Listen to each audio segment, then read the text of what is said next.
Hi guys and girls, how you doing?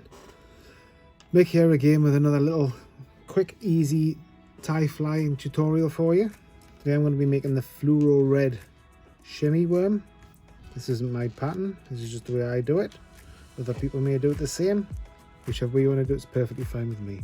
But this is how I do it. So what I've got in the vise is I've got a size 10. It's a Elite Flies short chunk special. Great flies, great hook, sorry, really sturdy. I love them, me. Use them for a lot of my flies. I've got a 3.8mm brass bead chartreuse, and then I've got some of the fluoro red chenille, 4mm chenille from Celtic Blob Company. The stage we're at the minute is I basically took a threader and I put hope that's focusing okay, yep. Put the bead on the threader. The beads have, if you don't already know, have a smaller hole and then a slightly larger hole. Put the threader through the small hole. So that's the bit you want near the eye of the hook. And then you take your bit of chenille, which is cut to length. You can cut that to whatever length you like. I think mine, it's a good question actually. Let me just measure that. I've got like a little gauge on my desk so I can see how to do them all the same, but I can't remember exactly what it is. Mine are measured at just over 3 3/4 inches. You can do whatever you want, whatever suits yourself. So anyway, yes, take your chenille, take your brass bead on the threader, put your chenille in the threader like so, and then just pull the bead up and over and onto the chenille like this. So you've got that. Then if you take your hook, you put the point of your hook through the smaller end of the bead and just slide that round. Some of them are quite tough to get on, but with a little bit of persuasion they go on. Like so. And then you put it in the vise, and that's what you're with there. So from this stage what I do is I hold the bead. Sorry if my fingers get in the way here, and I pull this bit back and try to make sure that they are the same length or thereabouts. It doesn't have to be exactly the same, but thereabouts is where I go for. And then for the fluoro reds, what I use is Glow Bright number 4, which marries well with the chenille. I come in just behind the eye and I catch that in. A few wraps just to get one on the hook. Trim off your excess, and then what I do is I come back pretty much about just past the sort of width of the bead, and I come back over like this and we'll stop there.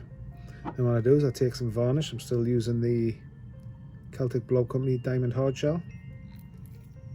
Just love it, still love it. Beautiful stuff. I literally just put a little dot on there. This is just for a bit of security. On there like that, and then what I do is I just slide the bead over the thread I've done, give it a little wiggle just to move the varnish around, and then I come over the top twice, underneath twice, over the top twice, underneath twice, like that. And I take a whip finishing tool. I've got one that I made myself. It's quite a sturdy, robust thing, but it does the job. I come in and do 4 or 5 turn whip finish, pull it down tight, and then trim off your excess. Then for the back, it's pretty much the same. I go round 3 times and put the end over, bring it round, 2, back over itself, 2, just helps lock it in place. I then do 1 turn underneath and over the top of the shank. And I do 2 more behind the bead.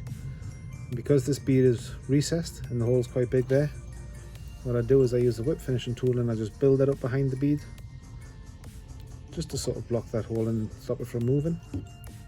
Yes, that does get tangled in there, so that's fine. Just undo that